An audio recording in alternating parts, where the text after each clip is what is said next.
Alas 6 na ng hapon nang makalabas galing ng trabaho.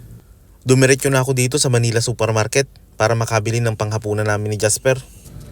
Parang natatakam ako sa inihaw na baboy, kaya namili ako ng belly. 15 dirhams lang. Tamang pang ulam lang ngayong gabi, sobra pa nga namin to. Hiniwa na nga ng manipis, parang bacon kung tawagin.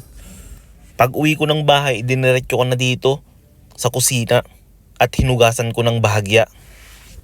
Bala ko sanang ihawin sa uling para makatikim man lang ng pangmalakasang hapunan. Isa-isa kong hinugasan ng paganyan at paganoon. Mahigit kalahating kilo na nga din ang nabil kong bacon. Pagkatapos kong hugasan, nilagay ko sa isang tissue para matuyo at matanggal ang kanyang tubig. Hindi ko nalalagyan ng maarte pang pangpalasa. Simplehan lang natin.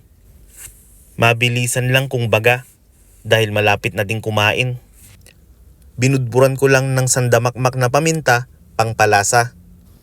Tinimplahan ko na din ng kaunting asin. First of all, una sa lahat, nilagyan ng sapin para hindi manikit ang lulutuin. Isinalansa ng dahan-dahan, pantay-pantay walang lamangan. Pagkatapos ay isinalang ng 6 na minuto. Habang hinihintay maluto, naggawa na tayo ng sausawan. Pinigaan ng lemon, hiniwaan ng sibuyas at nilagyan ng sili. Lagyan din natin ng kaunting asukal para tumamis at magpantay ang lasa. At ito naman ang gagamitin nating pangpaalat, toyo. At lagyan din natin ng kaunting tubig at paminta. Pagkatapos ng 6 na minutong nakasalang sa air fryer ay ayun, naluto na. At isalang naman natin ang sumunod na batch. Habang ako ay nagluluto, naghihintay naman sa lamesa ang aking anak. Nagugutom na daw siya.